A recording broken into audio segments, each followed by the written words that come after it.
Hi friends, എല്ലാവർക്കും സിനീസ് വേൾഡിലേക്ക് ഒരിക്കൽ കൂടി സ്വാഗതം. അപ്പോൾ ഇന്ന് ഞാൻ നല്ല ഒരു അടിപൊളി മാങ്ങ അച്ചാറിൻ്റെ റെസിപ്പി ആയിട്ടാണ് വന്നിട്ടുള്ളത്. അപ്പോൾ ഇതൊരു വർഷം വരെ കേടുകൂടാതിരിക്കും കേട്ടോ. അടിപൊളി ടേസ്റ്റിയാണ്, എല്ലാവരും ഒന്ന് ട്രൈ ചെയ്യുക. അപ്പോൾ അതിന് വേണ്ടിയിട്ട് ഞാനിവിടെ ഒരു 10-11 മാങ്ങ എടുത്തിട്ടുണ്ട്. അതിനൊരു വലിയ പീസാക്കി കട്ട് ചെയ്ത് അതിലേക്ക് കുറച്ച് ഉപ്പ്, കുറച്ച് മഞ്ഞൾപ്പൊടി ഇട്ട് നമ്മളതിനെ തലേന്ന് വൈകുന്നേരം ഒരു പാത്രത്തിൽ ഇട്ട് വെച്ച് പിറ്റേന്ന് രാവിലെ അതിൻ്റെ വെള്ളം ഊറ്റി കളഞ്ഞ് നമ്മൾ ഒരു ദിവസത്തെ വെയിൽ കൊള്ളിച്ച് കൊണ്ടുവരേണ്ടതുണ്ട്.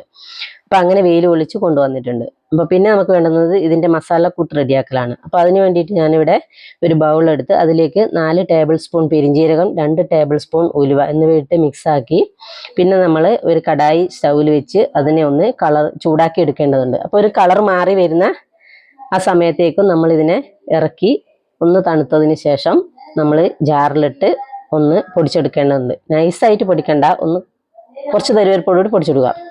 പിന്നെ നമുക്ക് വേണ്ടുന്നത് ഒരു ബൗളിലേക്ക് 3 ടേബിൾ സ്പൂൺ അയമോദകം, 2 ടേബിൾ സ്പൂൺ കരിഞ്ജീരകം ഇട്ട് അതിനെ ഒന്ന് മിക്സ് ചെയ്യുക. അതിനെ ഒന്ന് നമ്മൾ സ്റ്റൗവിൽ വെച്ച് ചൂടാക്കേണ്ടതുണ്ട്. അപ്പോൾ പ്രത്യേകം ശ്രദ്ധിക്കുക, ലോ ഫ്ലെയിമിൽ വെച്ചിട്ട് വേണം നമ്മളിത് ചൂടാക്കി എടുക്കാൻ വേണ്ടി, പെട്ടെന്ന് കരിഞ്ഞു പോകാൻ സാധ്യതയുണ്ട്. പിന്നെ വേണ്ടുന്നത് ഒരു 3 ടേബിൾ സ്പൂൺ കടുക് ചൂടാക്കി ഒന്ന് ക്രഷ് ചെയ്തതാണ്.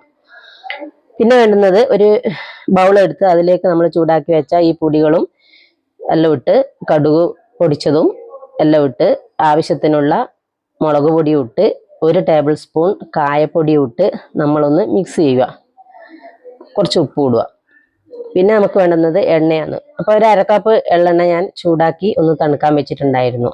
അപ്പോൾ അതും നമ്മൾ ഈ പൊടിയിലേക്ക് ഒഴിച്ചു കൊടുക്കുക. അതിന് ശേഷം നന്നായിട്ട് മിക്സ് ചെയ്യുക. അങ്ങനെ മിക്സ് ചെയ്ത് കുറച്ച് ഒഴിച്ച് മിക്സ് ചെയ്താലും മതി, നമുക്ക് ആവശ്യത്തിനനുസരിച്ച് ചേർക്കാവുന്നതേ ഉള്ളൂ എണ്ണ. പിന്നെ അങ്ങനെ മിക്സ് ചെയ്തതിലേക്ക് നമ്മൾ എടുത്തു വെച്ച മാങ്ങയും കൂടെ ഇട്ട് കൊടുക്കും, നന്നായിട്ട് മിക്സ് ചെയ്യുക.